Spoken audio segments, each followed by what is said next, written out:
Sabar, sabar. Ora saking nganu pundine Sida Arum. Oh. Jenengmu sapa? Kula pun Kartorejo. Oh, Kartorejo. Nggih. Wah, watukmu iki lho. Mila kula mriki menika janjanipun ajeng nyuwun tamba. Tamba Watuk. Ayo.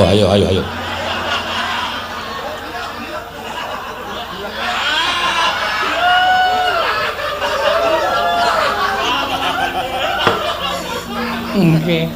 Wis pirang sasi lewat to? Mun 3 taun. Ora to tambake. Mun sowan Pak Dokter nggih mboten mantun.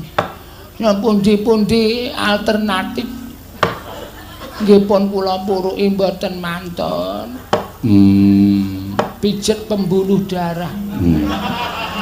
Mboten mantun, pun kula ombeni obat kuat nggih mboten mantun. Lah wong watuk kok hubungane karo obat kuat. Kajenge nek pas perlu niku mboten watuk. Mergi nek kula nggih watuk niku terus kendho piyambak.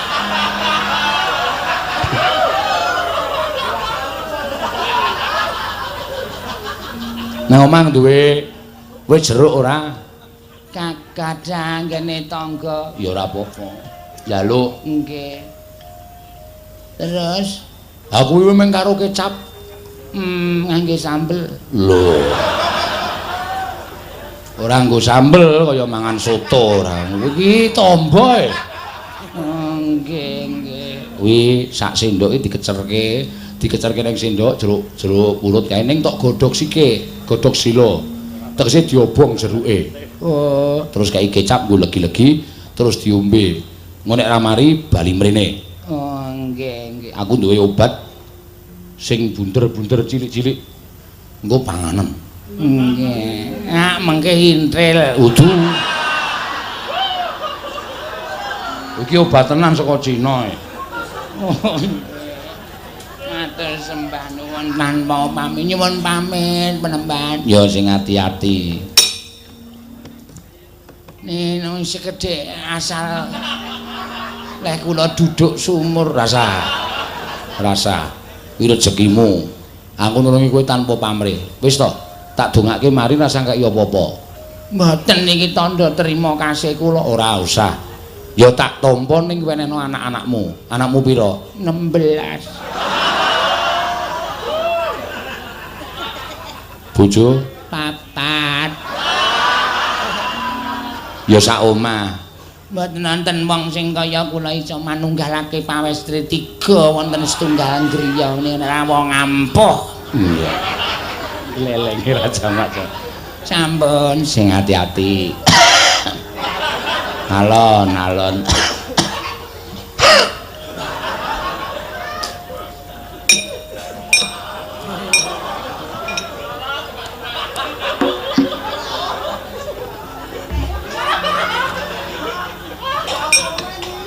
Mesakake. Kena apa? dipun cepangaken. Kula pun solopok. Solopok? Nggih. Kula niku istilahe kula gentone cebongan. Oh.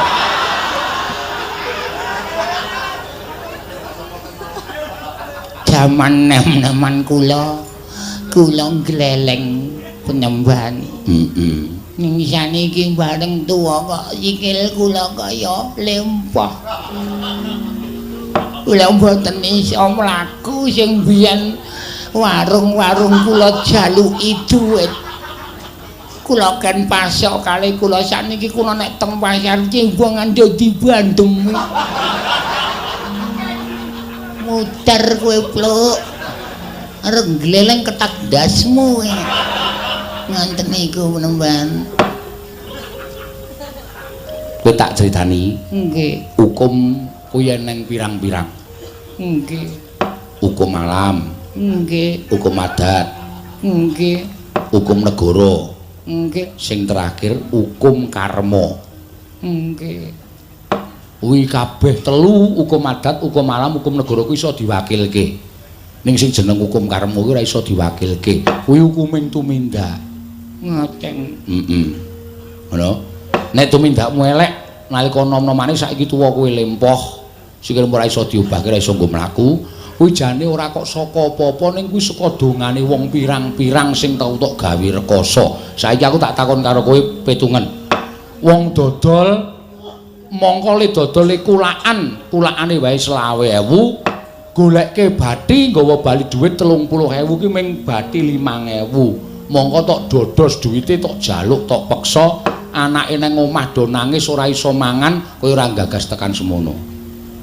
Duwite tok nggo seneng-seneng tok nggo omben-omben. Nggih, rumiyin kula tumbaske toya atos. Toya atos ki Minuman keras. oh. Minuman menika toya, keras menika atos. Toya atos. Dados Mbah Jenggot tenggen anggur menika asline ndase atos.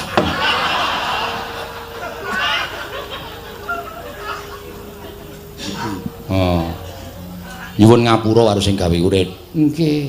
Nek kuwi duwe kaya aja tok nggo. Terus Sing tok jaluki warung-warung kuwi isih buka to. persih Balekke mboko sithik. Kalau disuwunke ngapura. Tok wenehi dhuwit tok balekke karo kowe. Kula diparingi ngapura nggih Pak, Bu, Lek, Wo lan sapiturute. Kowe ndidituke aja tok nggo seneng dhewe. Balekke karo sing tau tok gawe rekoso. Kuwi seranane kowe nebus dosamu. Nek ora tok kaya ngono iki kuwi, oh selawase nganti mati kowe ora iso mlaku ya ngono kuwi. Ternyoh ati kula. Nambiyan yo kaya nglalange raja mak-jamak. Wis ora usah perlu digetuni, sing jeneng sego wis dadi jenang ora bakal pulih dadi sego meneh. Nggih, matur nuwun panembahan kula tak nyuwun pamit. Wiwit dinten menika kula ajeng manembah. Bagus. Napa sing kula entuk leh kula nyambut gawe mboten ajeng kula nggo dhewe ning ajeng kula dum-dumke kalih sing tau tate kula gawe rekoso. Bagus. Mari kowe tenan. Nggih, nyuwun pamit. Niat ning ati, Nggih, sumpah karo sing gawe urip, nggih, apa sing tok ucapake nggih. bakal tok lakoni. Demi Allah, ajeng kula lakoni. Jajal ngadeg.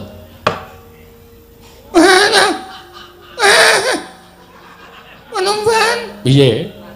sikil kula saged kangge ngadeg. Syukur, kuwi ora saka aku lho, lantaraning sing gawe urip. Matur sembah nuwun. Lho, Panembahan. Iki kok nggih ngadeg Panembahan? Ayo kuwi bejamu, kuwi bonus. Matur nuwun. Wonten pinten-pinten taun kula mboten srawung kalih bojo kula. Gune tampan ana jan.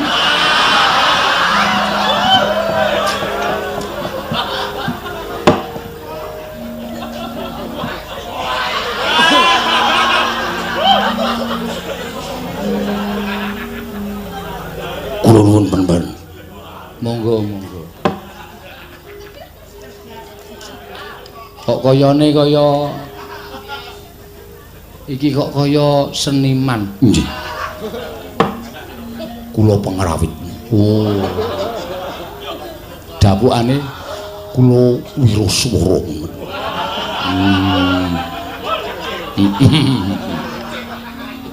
Panembahan. Penonton setunggal dinten, setunggal sasi menika swara kula mboten medal.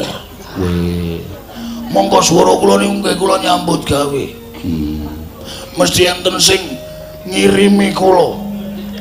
Kula ditenung kalih kanca-kanca pengrawit kula. Apa ana sing tok curigai? Wonten, Pak. Sapa? Sing nyuling.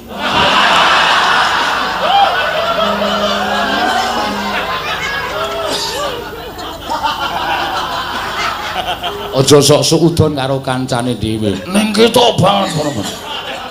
Ketok banget. Kali kula niku ketok lemeri. Oh, jenengmu sapa to? Kula Gatno. Meri kali swara kula.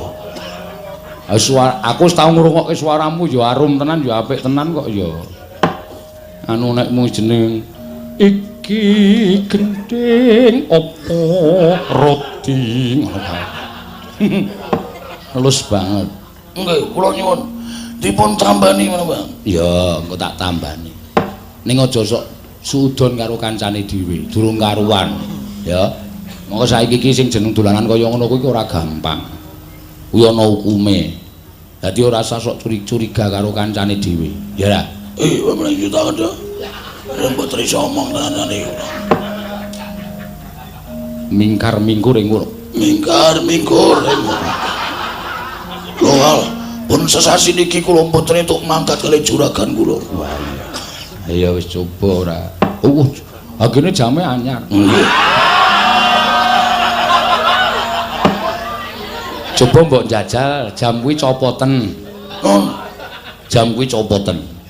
niki adus barang kula nggih. Jam kok adus barang dienggo Anti air. weh Kali anti bayar. copoten sik. Nggih, Pak. Wis, delok tak gawane. Mangke dipek. Ora. Aku ora ndek milik kamu. Jam kaya ngono nggon aku kek banget. Wis. Wah, wis tak sae ya. Nggih. Nyedak rene.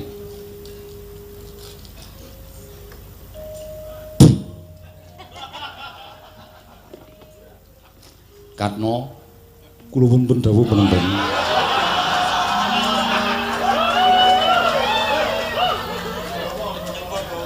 Coba.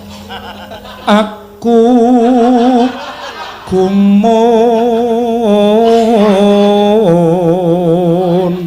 Piye? Matur nuwun Pak. Kowe.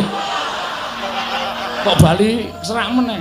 Nek nggih nyuwara mboten, Pak. Saya bali kana. Matur nuwun menawa. Benjang teng kula caosi bawal, ora doyan aku. Iwak ritok ngono kok. Jame penemban. Jame iki sing marai. Oh, nggih. Wis tak sae. Engko tak larunge ning segara. Nggih. Rasuk nek tuku jam iki sing larang, ora sing golek le kuning ming 35.000 kok kuning. Men kaya emas.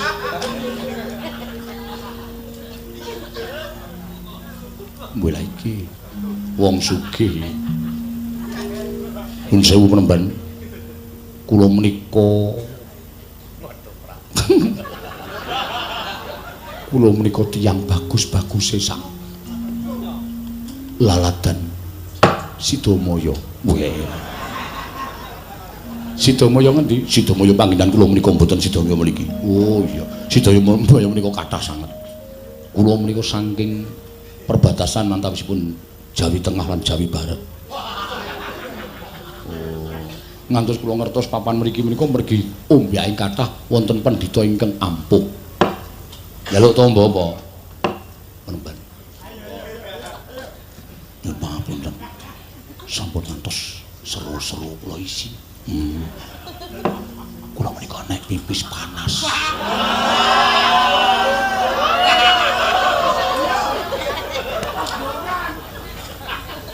Nek ngopo? Apa digodhog apa? Mboten.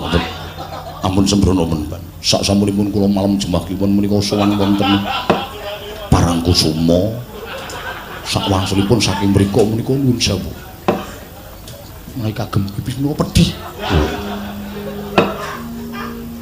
Kowe iki aku gah nambani wong kaya ngono. Aku wegah nambani wong kaya wong nakal. Wong sing angkara murka. Kowe pamite rono ngopo? Sesirih. Sesirih po dikum banyu sirih. Sesirih menemban. Ora ngapusi ayo. Kowe ora mesake karo bojomu, ora mesake karo anakmu. Pokoke ngono kuwi apik, Kurang apa bojomu laden karo kowe? Kurang apa? Nek nganti kowe kena penyakit kaya ngono kuwi, kowe ora krasa terus nuwun sewu, tanggo berhubungan karo bojomu, bojomu melu kena, kowe dosamu tumpuk undung. Ora cengengesan tak tapuk kowe. Aku pendhita ora tanggo golek tombok, ora nggo nambani wong kaya ngono. Ora sakno. Engko nek nganti parah bolong. Penemban kula sampun tobat. Tobat karo sing gawe urip ora tobat karo penemban Sabdawala. Wis ora bali. Kula nyuwun dipun tanggulangi kemawon sampun ngantos meremen tekan pundi-pundi. Aduh, kok ya isih ana wong sing kaya ngene to ya. Sing tok golek iki apa to ya, Nyok? Inggih. Inggih. Anu bali kono? Nggih, ngestahaken dawuh. Wis bali, aku arep nambani karo kowe. Aku mau nambani perkara kaya ngono. Jenengku sapa? Kula Santosa ngono.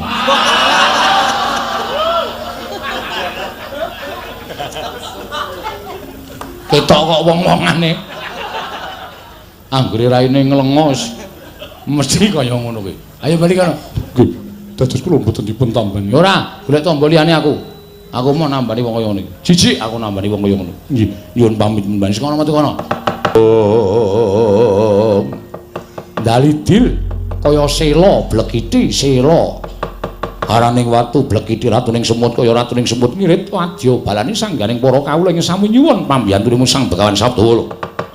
Dados sakuling mangke praptaning Begawan Durna ingkang dumrajak tanpa lalapan swana patih Harya Sengguni. Oh, Dipate. Pripun? Lah kok jebul kaya ngene kanan pertapan kembang sore. Monggo kondang kumandange nganti jagat menika keberbeken marang kumandange pertapan kembang sore. Barang kula kalih panjenengan sampun prapta wonten pertapan kembang sore lah kok kahanane kaya ngene iki. Oh, sarwa nguciwani, sarwa nguciwani. Pendhitane wae pareme ora kaya pendhita sing ampuh. Nggih. Malah kula kok sujana. Sujana pripun? Nek nitik bentuk-bentuke ra kaya Petruk ta. Sampeyan iki ampun ngawur. Mosor. Mosok. Mosok Petruk kok dadi pendhita niku ora bakal mukal. Petruk niku ngelmune sepira? Kanthi dening sepira? Kekuatane sepira? Mamon mawon kula tak takon. Nggih. Brahmana. Apa pancen kepara nyata kowe ingkang aran Begawan Sabdawala? Mboten wonten kalih penemban kula Begawan Sabdawala. Panjenengan penemban Durna. Lho, malah wis ngerti karo aku. Sampun. Nandhake nek aku ki pancen pendhita kondang monyor-monyor, pendhita kondang kalau kengrat ngebaki jagat. Kersanipun rawuh mriki. Ngene ya Sabdawala. Praptaku ana ing kembang sore iki sayekti diutus dening anak Prabu Duryudana supaya nyatakake yen to kembang sore iki ana pendhita sing ampuh jenenge Begawan Sabdawala. Amangkono pancen kepara nyata jebul kowe nyeng madheg Brahmana. Sabdawala. Dina samengko kersane anak Prabu Duryudana aku kinen boyong kowe praptana negara Ngastina. Nek kowe gelem ayo ndang mangkat, nek ora aku wis gawa para sataku ora segelas papan. Yen kowe wangkot ora gelem tak boyong marang negara Ngastina aja kelakon dosa. Apa kelakon? Pertapan kembang sore kene iki tak dadekke bumi angus penemban. Caca muntaplir kretap duka yayasinipe. Netra kocak ngondarandir. Oh, blarak tenan to. Aku wis batin. Pertapan kembang sore mau ana kupu sing padha mabur ning ngarepe Begawan Sabdawala. Nandhake nek kuwi ana piyayi-piyayi luhur sing bakal rawuh, sing bakal paring katentreman, sing bakal paring kabagyan. Ning bareng ilang kupu sing tak delok mabur ning ngarepe Begawan Sabdawala kok ganti laler ijo. Monggo laler ijo kuwi dadi pertanda bab sing ora apik. Lah, Ndara Dasih iki penemban Durna rawuh mrene arep meksa karo Begawan Sabdawala. Nuwun sewu penemban. Neng pertapan kene aku sing duwe panguwasa. Nek sampeyan arep meksa karo Begawan Sabdawala, aku jujur wae aku ora bakal gelem tekan negara Ngastina. Lho, nek ngono kowe wangkot karo aku. Ora jeneng wangkot. Sebabe sampeyan ora ngerti tata krama, sebabe sampeyan ora ngerti unggah-ungguh. Arep mboyong karo Begawan Sabdawala kok tembungmu ora kepenak ana ing kuping. Nek tembung sampeyan menika nganggo unggah-ungguh, nganggo tata krama, mesti wae aku gelem diboyong marang negara Ngastina. As, rasa dadak tata krama, rasa dadak unggah-ungguh. Ameng karo pendhita gunung karo wong desa kaya kowe kok dadak tata krama iki tata krama sing kepiye? Kowe ora nyawang karo aku. Aku ki piyayi luhur. Aku ki her. Aku ki mujangganing nata. Kowe yang pendhita gunung kaya ngono kok dadi tata kramane. Ora san tak tanggo tata krama sing wigati kowe gelem budal apa ora? Ora gelem budal, aja kelakon dosa. Pertapan kowe tak bumi angus legane atiku. Raden Antasena, piye Mbah? Sesone nek ora tak dawuhi rasa sok gleleng ngono kuwi ya. Ora perkara sok gleleng aku dasare ora seneng karo Mbah Durna ya ora seneng. Tekan ngendi-endi mesti gawe masalah, tekan ngendi-endi mesti gawe perkara. Iki mau nek tak nengke wae sampean ora bakal iso mangsuli pengendikane si Mbah Durna. Mula wong kaya ngono kuwi apike dijupak, wong kaya ngono apike diajar. Ning padha karo kowe gawe geger kanan kembang sore. Jagung bakarane kok, Mbah. Lho, jagung bakarane piye? Tanggung perkarane. Tegese nek ana pengamu ing Prasa tuku arep gawe geger pertapan kembang sore, aku karo Pak Dianoman sing sago gawe tentrem. Ora iso gawe tentrem pertapan kembang sore. Pecaten lek ku dadi cantrik. Nek ming kandheng ana ing pangucap aku ora sudi ngaku murid karo Raden Antasena. Nyuwun pamit, Mbah. Yo, dicantrik. Cantrik isti. Wonten dawuh Peremban. Iki para cantrik bubar kabeh saka pakartine Begawan Durna sing gawe ontran-ontran ing pertapan kembang sore. Nggih. Aku derek mlebu pertapan yo ngestakaken dawuh. Setelna prau layar. Oh nggih ngestakaken dawuh. Aku ki nek mlaku nek ora diriki prau layar iki rasane kaya ora mendayu ngombak. Oh iya. Ngestakaken dawuh monggo kula dherekaken. Yo. Pokoke arep kahanane kaya ngapa atine digawe seneng. Mergo seneng kuwi obat sing mujarab kanggo nyingkirake penyakit. Iya, ngestakaken dawuh. Yen kowe duwe penyakit kadas kurap gatal jamur atine kudu seneng. Oh iya ngestakaken dawuh. Setelan dilebokke ning player. Nggih. Iso ora kok nyetel. Jalanipun kados pundi menawa? Oh, goblok ora. Kuwi ora ana nyenile. Nggo nyenil kuwi dipecet. Engko ora mbuka dhewe terus dilebokke ngono sijine. Oh nggih, ngesraken ta. Engko ora muni dhewe ling gedhekke nggen pundi. Nengno wae engko ora gedhe dhewe. Anggere dipecet nyenile engko gedhe dhewe. Oh nggih, ngesraken dawuh.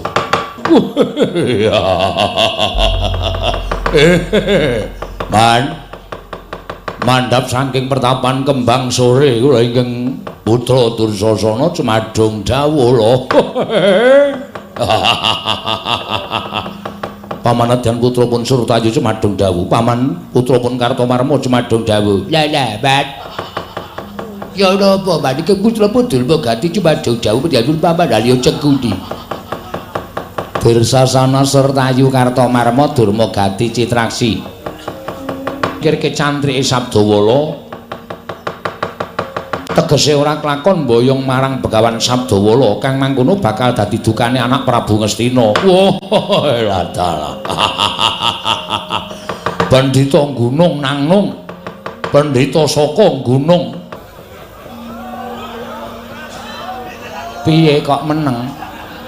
Sampeyan ora omong mau-mau. Wah, tiwas kene bengok-bengok. Piye? Nggo wangsul. Lho. Kok bali piye? Mau ora kaya-kaya lemu matur kok saiki bali. Kudu ndok rangket.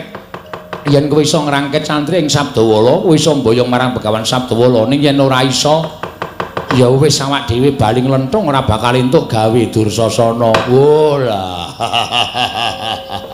Nek wau kula pikir cantrik-cantrik ngene wong Karang Pradesan wong mriku mawon. Nek gandeng sampeyan paring dawuh, cantrike Anoman Halya Antasena. Alon-alon man. Alon-alon piye? Dipetung sampun ngantos buntung tembe wingkingipun. Mergo Anoman Antasena niku wong ampuh-ampuh wong digdaya. Lah rak tenan to aku wis ngerti ya. Ora kaya sumbarmu nalika ngarep bar saiki kowe ngerti cantrik Sabdawala Anoman karo Antasena kanjur katon pucet cahyamu raimu kok kanjur alum kaya ngono. Sapa sing wani karo Antasena? Sapa sing wani karo Anoman niku satriya peng-pengan kabeh. Anoman niku arep kethek niku gembong mangliawan. Tau tate dadi senopati ning Sang Marteng jagat Prabu Rama Wijaya. Nek ming kula musuh Anoman mulih iso mlebu ICU man. Rasaku kan gunem tanpa guna. Wis to. Kowe menang. Watanaja maju mbaka siji, maju bareng mara. Anoman dikeroyok, Antasena dikeroyok ora jeneng mukal yen to kabeh bakal kalah. Ora bakal kelakon ning antase wong 100 kok kalah karo wong loro. Maju bareng aja maju mbaka ijen. Oh nggih. Panggatipun para putra pinjam menapa ora ketang sambung Baracala lintang mangkata dina iki.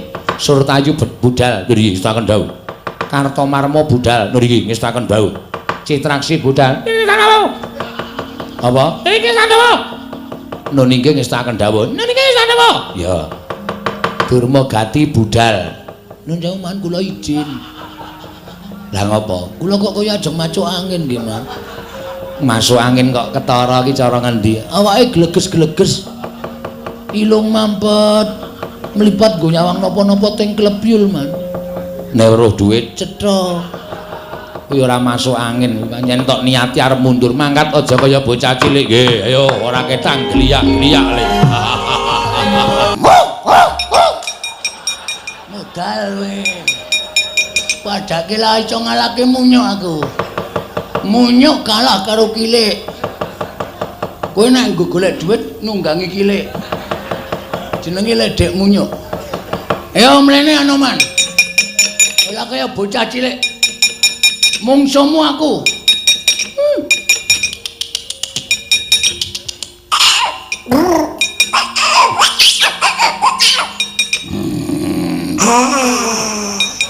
Kalah kowe tetepan. Musuhku.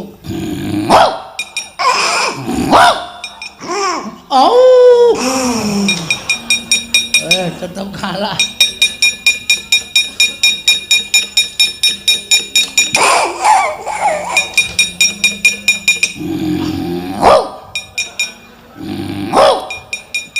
Ora tak gantung kirike. Wis malik Antasena to? Wis. Tak kira Ji Anoman iki. Ji Anoman awake beda. Ji Anoman yen diwulu aku ora kok. Kok cukul kok? Ora. Ya anane ngene iki. Ngopo Pak Dik? Kembang cole tak obong. Lho, kok njur awur-awuran. Kembang sore iki eneng sing duwe. Ya ki Begawan Sabdawala, ora sak penake dhewe tak obong. Nek arep ngobong karo kembang sore aku ora trima. Sebabe aku cantrik kembang sore. Kena kowe ngobong kembang sore, ngalahno Antasena. Kudu ngalahke kowe? Ya wis lah sida. Piye to iki kok ora sida iki piye? Pak D iki satriya lho. Pak D iki satriyaning praja, satriyaning praja Ngastina. Nek nganti maju ketemu karo musuh ora sida gelut ki nek cara aku isin. Ayo kurang yo. Aku kalah karo kowe. Lho aja kalah sik. Kalah aku. Yakin ngaku kalah. Ora isin apa kowe? Isin ngopo? Delok wong semene kok nganti ngaku kalah. Ora wirang. Lah. Ora isin. Lah. Icin dienggo melem ilang. Apa? Icin dienggo melem ilang. Anggere mlipate melem icin iki lah bakal ana. Ya saora-orane gelut yo. Saubengan ro ubengan. Aku lan dicangu. Gelut ra sanggo sangu nggo kekendelan. Oke. Nek ora celu-celu lho ngantem. Yo. Soale kok antemamu bantel, Pak. Aku tak antem pisan modal tenan aku. Yo. Lah celu-celu. Yo. Ngerti aku Pak Demu. Yo. Yo. Udus kowe. Ora nggo gamelan. Lah cah do kecel ketoke. Oh iya. Ngene iki wucu. Awas. Us. Nanti iki? Nang kene. Ora entuk nyilem. Oh iya. Ora entuk ambles bumi, ora ambles bumi aku lek iso ngantem. Oh iya, iya. Awas. Hop.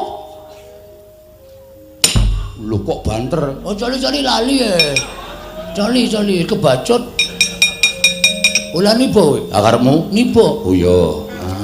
Men ketok aku lho do menangan. Oh iya. Jandak cilai set jegluke lemah. Tiek gajah laine.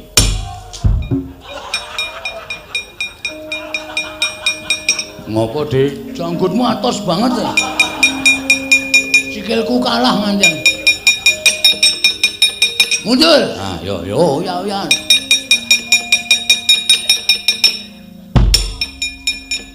Cemono wae cemono. Ya. Lah nduk banter-banter lho. Iya. Mesak karo Pak D soalé nek banter ndak kowe nganti lara. Heeh. Cemono wis cukup. Ya. Kebantelan ya. Nggon cangkem iki mau. Ya. Us. Wut edian. Ora lunga. Aku men kaya kowe. Ya nek iso endo ya Asem ya. Ya sing do nguyuh-nguyuh sik ora apa-apa iki jek suwe. Ra. Mati dinengku mati kowe. Aduh suwet. Nggo gaman. Ya. Tenanan ora? Ora. Oh ya. Waduh. Cak entuke iki lho nyilih bakul degane. Oh ya. Aku nggawa ora? Cak kalemu. Ya menimbang nggawa ya. Ya. Asem. Linggis. Ayo sakanane. Ora banter-banter lho. Ora.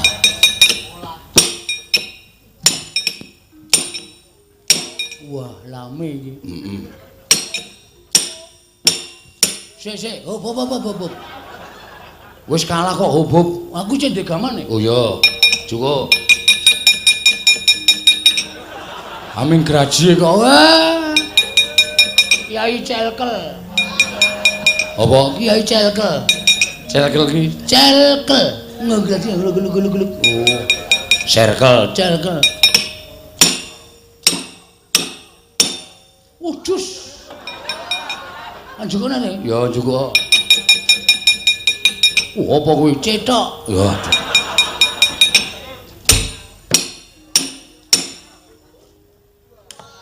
Anjukane. Lho. Apa kuwi candal? Sandal kok nggo pusaka. Iki lentuk nang candalan. Mawa cahya. Waduh.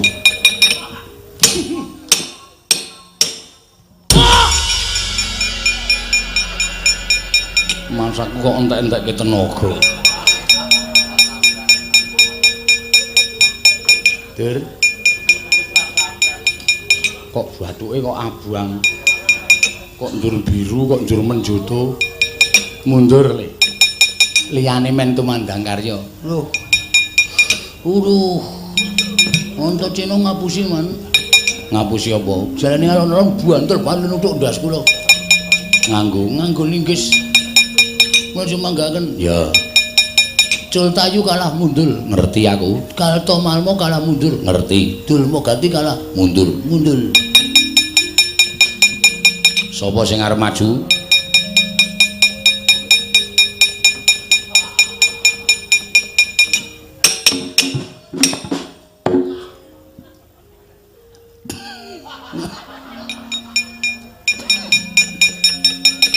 Ora cengenge sama.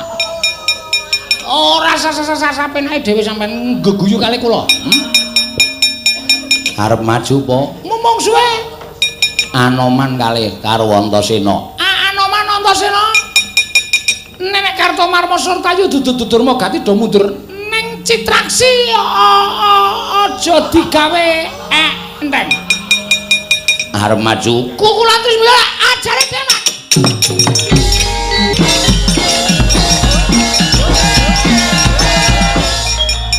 Kose. Berhenti. Maju perang biasane kanca-kancamu iki do kalah. Mundur kowe mbrangkang kok kowe joget. Wong niki nek arep entuk kanugrahan ora kaya wong. Antasena tak antem. Heeh. Rapopo kula diantem bales Antasena bres. Ha. Candak sirah kula duncake mburi, Mas. Kowe eling ora? Eling. Oh. Terus tiba teng terus tiba teng ngarepe asu Anoman. Bres diantem Anoman kula. Bres. Caca. Candak sirah kula duncake mburi. Brubut. Oh. Kula kita nek tiba teng ngarepe Sarimi. Sabdawala. Sabdawala. Heeh. Jujur bulen iki boten ngarepe wong wedok lemu banget. Oh. Tetenggen dodo ana tulisane Sunyahni. Oh iya. Sesajae kaget wonge. Oh. Tiba blek. Langsung kula diantemi bres nganti cenger-cenger nika. Bareng kula megap-megap candak sirah kula terus diseseli niku masluk ngoten. Papaune ajeng kula lepeh. Oh. Papaune ajeng kula lepeh. Ning kok kula sret kok seger. Terus kula entekke man. Oh. Sesajake nganti kentekan napas. Sesuk kudune sing kewaregen kula sing semaput kula kok malah mriko sing kemaput. Mbok menawa kempes. Mbok menawa. Ah, seger. Gabres kuwi lho. Napa nggih? Heeh. Kukuning apa putih? Oh, putih. Seger. Temonjo tenan, Man.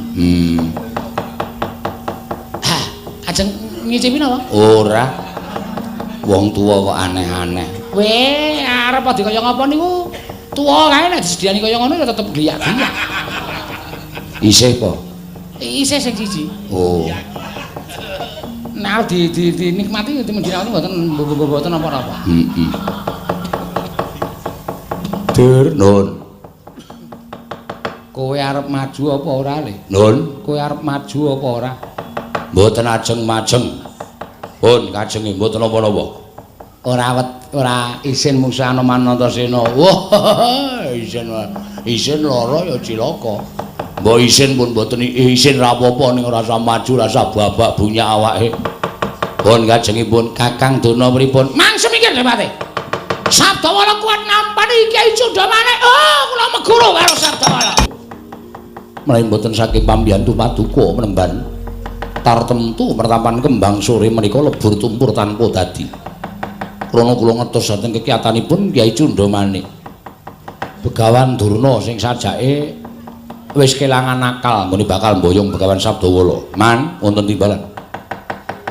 Wiwit tekane wong Astina iki tak kira saka pangrasaku bakal saya akeh panggoda pangrencanane sing bakal tumanduk marang pertapan kembang sore niki. Lajeng parang paduka kados pundi? Jaga-jaga samapta ing gati sawiga ing diri.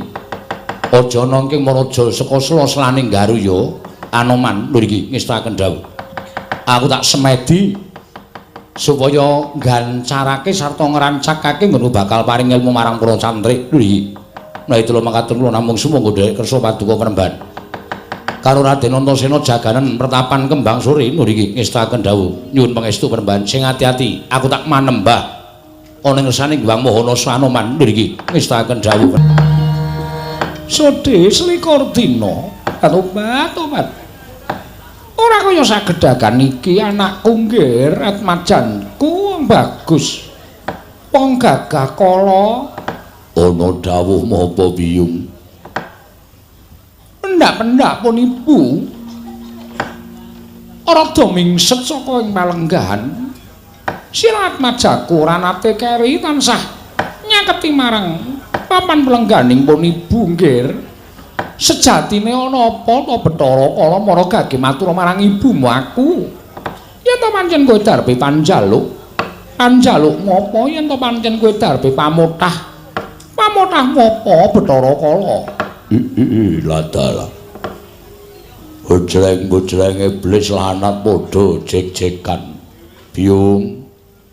Bathara Kala piye? Rumangsa getun getuwung nggonku urip ana ing alam padhang. Nadyan tinitahake dening kaki guru nangga dadi sudarmaku. Lan Biyung Durga ing minangka dadi ibuku nanging saknyatane uripku tanpa beda kaya wong Papariman Ngulandara. Bathara Kala, Biyung Durga piye? Aja sambat kaya ngono ternyatane nadyan to dikaya ngapa sira iki minangka dadi ganeping Jawata. Ya, tak akoni. Yen to aku iki dadi ganeping dewa. Nanging uripku ora kaya dewa-dewa ing kemapan ana ing kayiwangan. Uripku ora kaya dewa-dewa ingkang tansah saged kelawan Hyang Pikulun Bathara Manikmaya. Apa to sababe dene aku matur ingkang kaya mengkono? Mbok menawa Biyung Dirga wae wis prisa. Wiwit aku munggah ana ing dedaratan saka dasaring samudra. Dumadi saka kama kurup, kama salah, kama keluputaning kaki Manik Maya. Dumuli aku munggah ana ing kayiwangan njaluk diakoni yen to aku kuwi dadi anake Bathara Guru.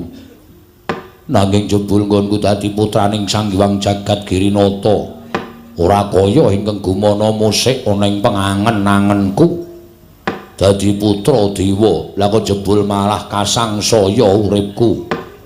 Lire piye dene sira matur ingkang kaya mengkono? Wiwit biyen tekan saiki jinadhang aku entuk cadhong pangan. Ya kuwi panganku ora liya kejaba mung bocah Sukerta. Tegese bocah Sukerta mau pirang-pirang wernane. Nganti wis nato tadi kandhakake dening kaki guru nanging enggo seprene. Aku durung tau ngrasakake kaya ngapa segering wong Sukerta. Daginge lan kaya ngapa seger gethihe wong Sukerta. Biyung, dina iki rasa pangrasaku nggone nandhang luwe wis ora iso dipambengi meneh. Aku kudu mangan daging menungsa. Aku kudu ngombe gethihe menungsa Sukerta.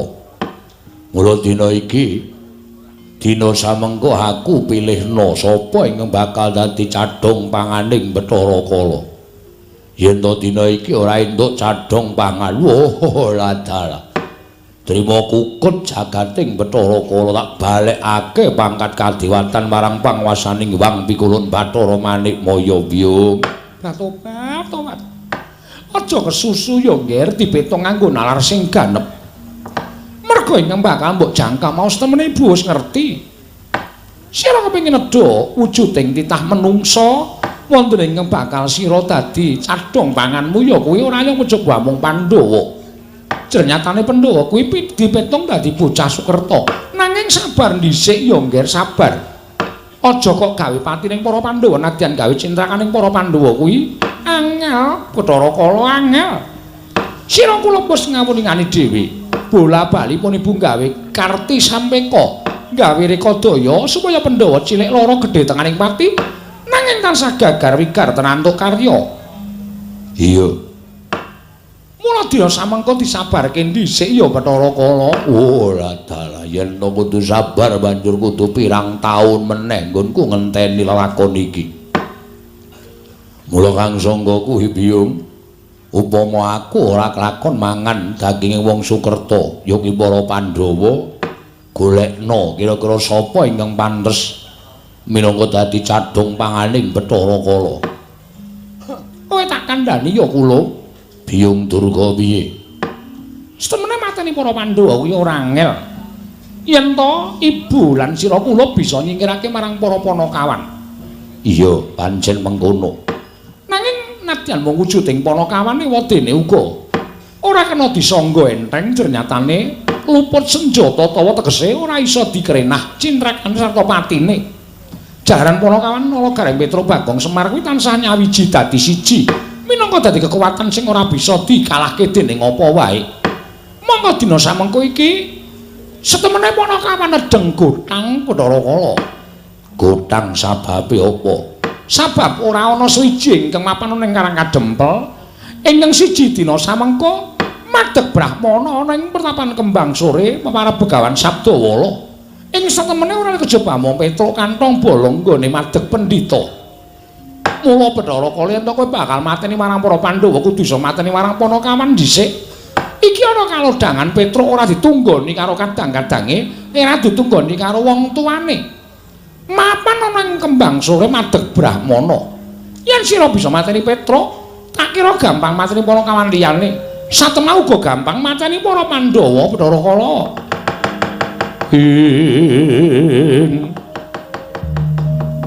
Putra Pandhawa tata gati Wisraya. Gendriyaksa Sara Maruta Pawana Bana Margana. Oh, latala. Apa pancen bener mengkono? Iya.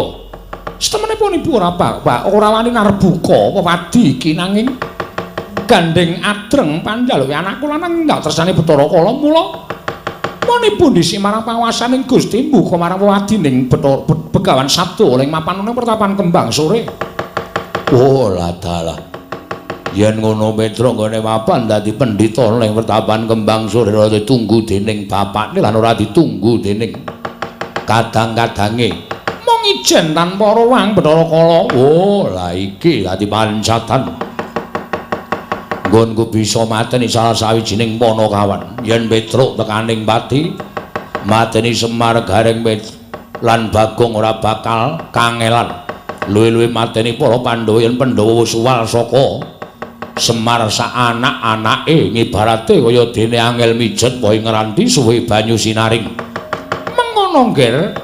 Lha ana dina samangka aku tak budal mapan ning pertapan Kembang Sore. Tak cidrane sugenge Begawan Sabdawala supaya mengko bisa tekaning pati lan aku iso ngrasakake kaya ngapa seger getihe Begawan Sabdawala lan bisa ngrasakake kaya ngapa enaking daginging Begawan Sabdawala. Mengkono Bathara Kala. Ya mula Kang Sangga kuwi aku njaluk pamit biyo pamestumu ingkang dak suwun ora bakal tak tegakake nggir. Pun ibu bakal tut wuntat sak laku jantramu anakku Bathara Kala. Iya ibu. Ora usah budale Prawadyabala. Iya. Mengko mundhak dadi kawigatening para kawula para titah menungsa. Iya. Reksanen wae dandang mangure aja Ramaya. Non ngestaken dawuh. Aku bakal budal mlapat laku ning anakku Bathara Kala. Adoh bakal tak ceraki, cerak bakal tak dohi. Oh iya ngestaken dawuh. Sembah kula ngendharaken Jengkar Paduka Pandya Petari. Pamujimu tak jaluk muga-muga kelakon penjanganing wewennganmu Bathara Kala ya aja Ramaya. Iya, mboten langkung ngestaken dawuh Paduka Pandya Petari. Sekawit Paduka Penemban paring dawuh. Sasamuripun Girikuda saking Negaring Astina tumunten badhe kathah panggodha pangrenca anggen Paduka lenggah minangka Brahmana wonten ing pertapan Kembang Sore. Namung lunun sewu Penemban. Teka dumugi sapriki dereng wonten tandha-tandha badhe dhatengipun mengsah ingkang sekinten boten sarujuk lenggahipun ngaran Paduka Penemban Sabdawala. Sing jeneng aku ki ming ngandhake perkara tekane esuk kapan kuwi aku ora iso mesthekke. Ning saya suwe aja saya kendho ning saya tata-tata. Merga ngene ya man kuwi tak kandhani sak tenane nggonku madeg dadi Brahmana ning pertapan Kembang Sore iki ora kok saka karepku dhewe. Nanging pancen diutus dening para Jawata. Mbah apa kapareping para dewa aku ora ngerti. Sing wigati aku wis nindakake marang dawuhing para Jawata mengko mundhak dikira aku kuwi titah sing ora ngabekti marang para dewane. Mekaten Penemban. Iki ora suwe meneh man. Wancine kapan aku ora ngerti bakal saya gedhe godane. Nek aku ora tatak tangguh-tanggon mbok menawa dina iki uga lebur kabrahmaning Begawan Sabdawala man Anoman. Miat langening kalangguan aklar pandaan moncar tinon lir kekonang surem sorotetan padang kasor lan pajaring purnameng gegono dasari mongso katiga mlengaten kliran kula jejagi wonten sak jawining tapel wates negaring utawi pertapan Kembang Sore. Rasah kowe tak kon ngaso wae. Raden Antasena mlebu pertapan, Anoman mlebu pertapan. Menapa kula dipun karengaken nyumurupi sinten ing badhe damel risak pertapan Kembang Sore. Iki wis perkaraku dudu perkaramu Anoman. Lho iki ngestaken dawuh Penemban.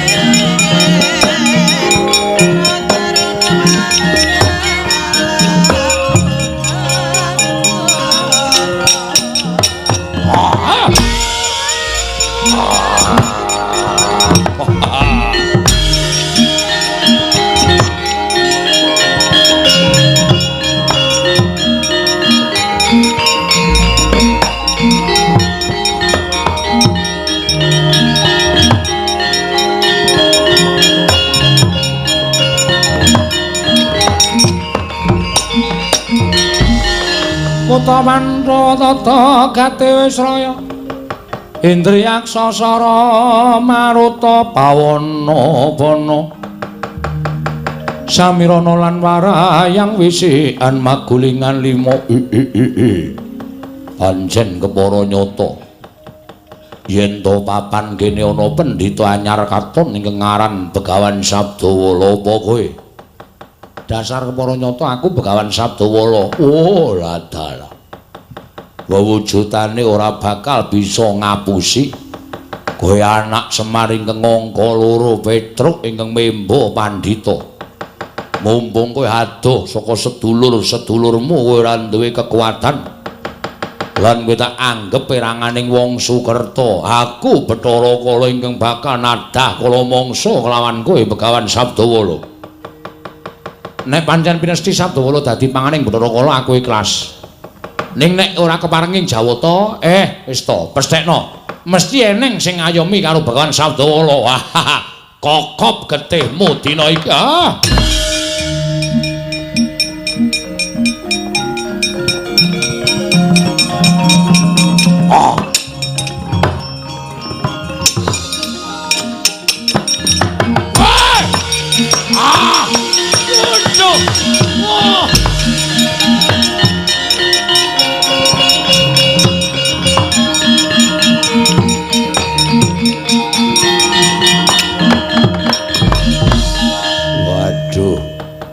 Waduh penembahan mati aku.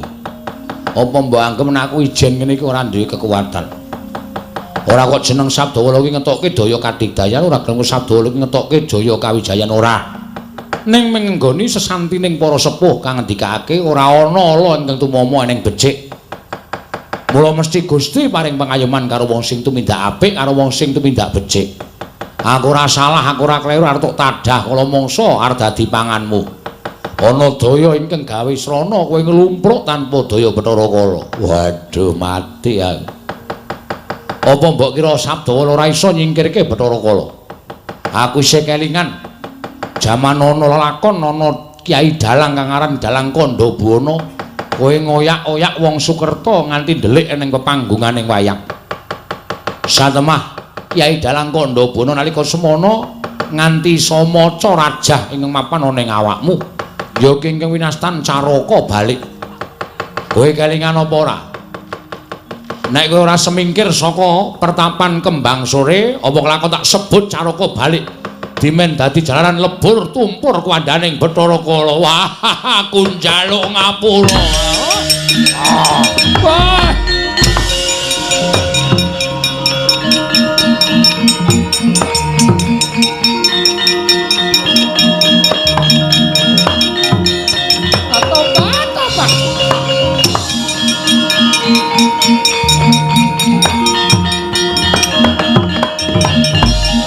Larta saking Kudha Sangkura Kala yen namo dosa sang Sri tobat ora ngira babar pisan lah kok Bathara Kala girap-girap bali marang Dandang Mangure ing atase mungsuh pendhita gunung wae lah kok nganti kaya ngono apa lain Bathara Kala piye ora sandadak mbok tutut-tutupi nganggo sandanganmu kowe Panakawan Petruk. Mara manut kowe dadi panganing para baju barat panganing Bathara Kala. Tari Durga. Iya, dasar para nyata. Ing atase derajat ing Gedibal 17 wong elek nyolok mripat kowe iki ming Bathara kok wani madheg Brahmana. Tobat. Tegese kowe kuwi ora dadi marang kodrating jagat, kodratmu minangka dadi batur, lah kok dadi kowe dadi Brahmana. Sing tanggo pusaka wae apa, sing tanggo cagak wae apa, sing tanggo boyo piandel wae apa. Nuwun sewu Pandhu Betari. Sing tak klirokke sampeyan. Tobat, nglirokke aku dasarmu apa? Nadyan sampeyan ki mapan ning jagat dadi dewaning berkasaan jim setan. Ning wis diakoni dening Sang Hyang Jagat Giri Pratingkah. Nek Betari Durga kuwi dadi jangkeping para Dawata, dadi jangkeping para dewa. Mula nek wis dadi dewa kuwi aja nganggo paningal lair tok, ning paningal batin wengakna. Aja tok sawang wujude Sabdawala. Ning sapa sing lenggah ning kancing glunging Sabdawala? Tobat pukul.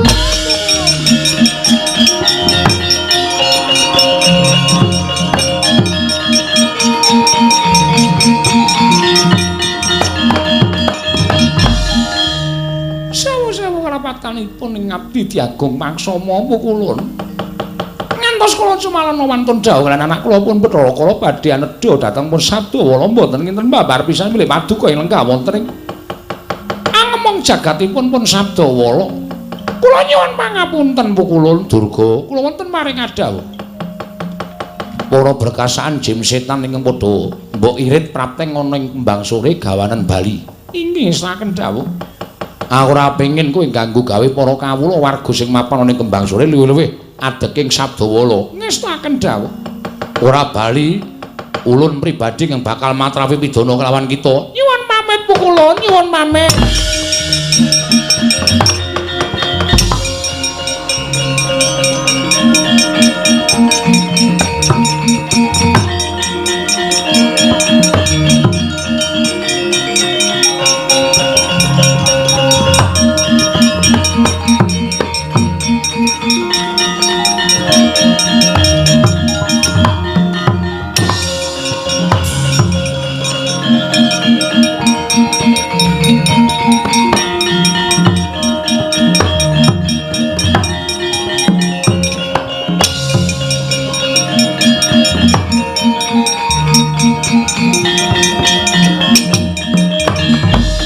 Pandyabala Pandhawa mbiyok gumulung mangung siring sata Kurawa kambah nggesra katite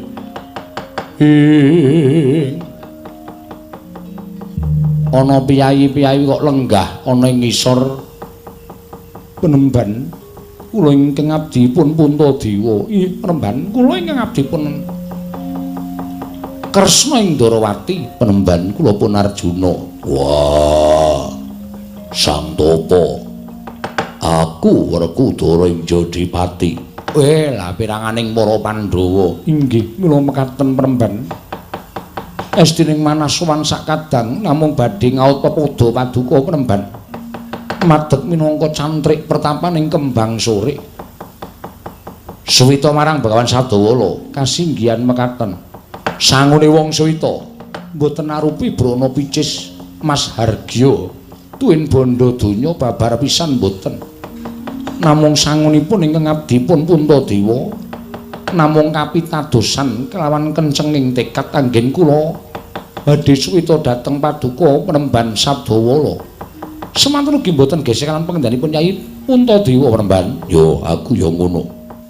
Nadyan mbok dawuh munggah gunung jegur segara yen sing dawuh bapa guru aku bakal ngestokake. Semanten ugi kula Penemban kula ugi mboten badhe selak tertentu ngestu padha paduka bapa guru kula. Jagat Dewa Bathara ya jagat pangestu ngara. Terus nek wis tak tampa sinuwun Darma Kusuma Prabu Kresna Raden Werkudara. Raden Arjuna bakal nggayuh apa? Penemban mugi keparenga paduka waloka bilih paduka minangka dados kelantaran tumedhaking wahyu. Mugi keparenga paduka sakmangke amaringaken wahyu menika dhateng para Pandhawa Penemban menika ngancas gegayuhanipun ingkang wayahipun Darma Kusuma Penemban.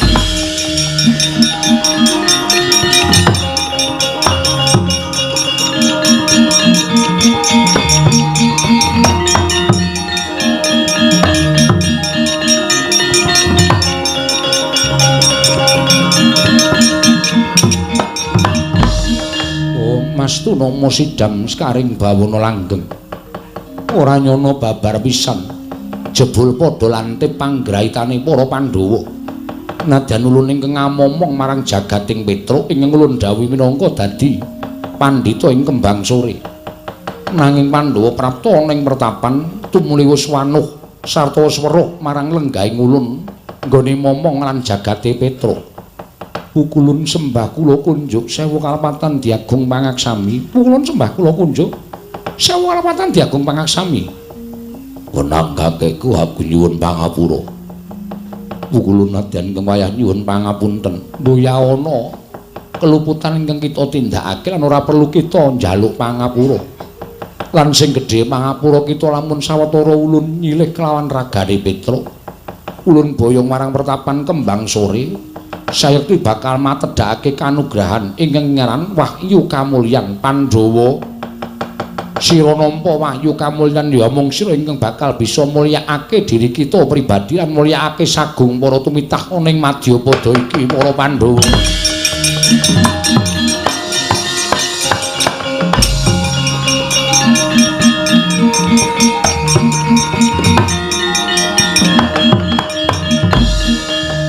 Ngaturaken panuwun ingkang tanpa pepindhan pukulun. Kanugrahan sampun tinampi ingkang wayah pun dharma sakateng. Nggih, pukulun ngaturaken panuwun. Wenangake ku ngaturke panuwun. Pukulun kula ngaturaken panuwun. Aja kita ngluputake kelawan Petruk, yekti Petruk ulun ingkang dawuh. Inggih pukulun, punta wonten timbalan ulun kundur makayangan nggih.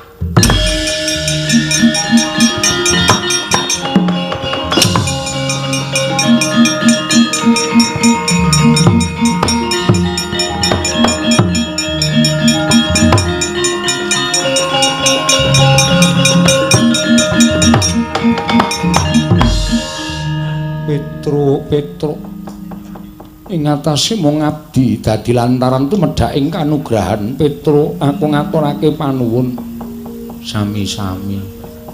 Petruk, aku ngaturake panuwun ya Petruk, sami-sami. Petruk, nun matur nuwun. Padha-padha anu sami-sami. Petruk, aku ngaturke panuwun. Nggih sami-sami den sami. Kula niku ora ngerti kok tekan pertapan kembang sore sing gawa sapa? Sing junjung sapa? Wong wancine bengi kula tilem. Lah kok bareng kula tangi niku wis nyandang cara dukun. Iya Petruk nggih. Napa sing kula cekel niku iso dadi kasunyatan. Kula pengin dhuwit niku nyekel kertas iso dadi dhuwit.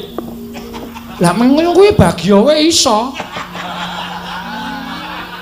Ha niku ora nggo ngapusi bojone. Sampeyan ya tepung karo bagya barang. Ya wis ben ora apa-apa Petruk nggih. Lah banjur Petruk ingkang nderekake para Panakawan utawa para Pandhawa mau sapa Petruk? Lah niki bapak teng pundi? Ana ing kono. Mir. Weh.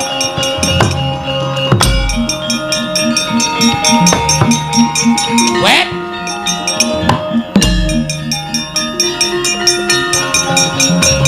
Udus.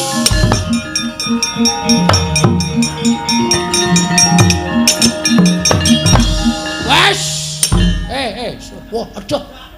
Selip sak wong. Bagonge nek karo aku sajake kaya dem-deman. Wah, Petruk loro e. Heeh. Sapa ya, Petruk? Sing asli aku. Tenane, tenan. Aku ora tau gawe-gawe kok, Gong. Terus kae saka sapa? Kon rene. Wani ngampleng aku barang iki. Dek iki mung Petruk gaweanku kok. Ayo, ayo. Aduh. Jabut jenggotmu. Lho, ngampleng aku sing ngakon sapa? Nggih nderekaken Rama Semar iki lho, Rama Semar. Petruk sing asli iki aku ora ming gaweanku to. Lho, gaweanmu saka apa, Tru? Gaweanmu saka apa, Tru? Gaweanmu saka apa to, Le? Ora ming tak gawe saka petelku apa?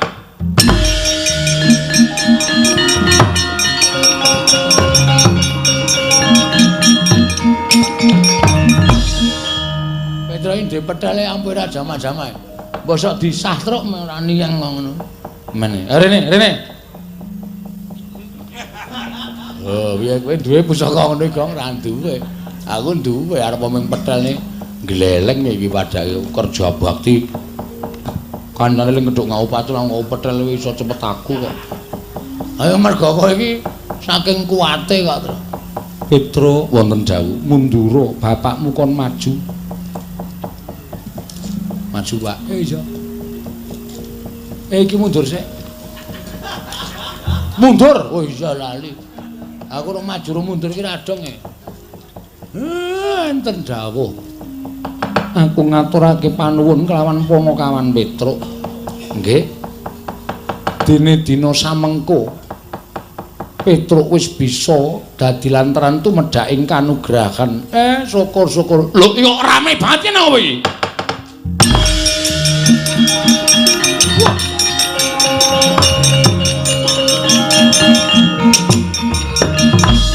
Yayaji kasinggihan Koko Prabu.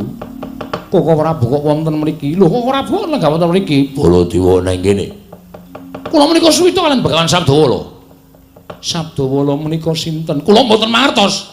Nek pasuryane utawa wujudanipun ini kaya Petruk. Leres menika Petruk. Ingkang dados lantaran tumedhaing kanugrahaning para Pandhawa. Koko Prabu. Miwah Petruk dipun mong dening pukulun Sang Hyang Padawenang. Wah, edian. Wah, iki menungsane iki. Kowe sing nyepatani aku nganti aku rasa bali mau. Ayo saiki sepatono. Ya wis ra iso. Dukune wis bulunga. Dukune lho pukulun Sang Hyang Bathara Wenang kula mbiyen mandhirang merga pukulun Sang Hyang Bathara Wenang. Wah, setan kok Petruk kok macak dadi pendhita barang nganggepe Dawi Dewa kok ya ora diniat kaya ngono kok.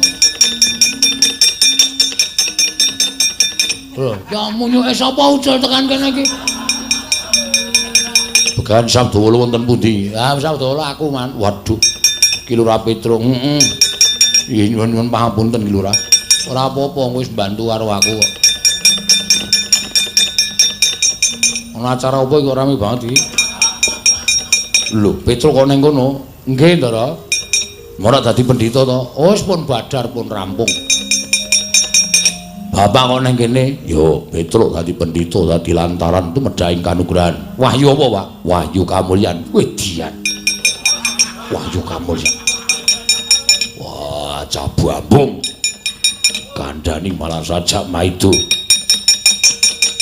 Nggih muga-muga kamulyan sing ditampa dening para Pandhawa menika dayane saged damel mulya, damel tentrem, tuwin damel ayem kulawarganipun Mak Slamet ingkang sampun kepareng nuwari nadar dalu menika, Ndara.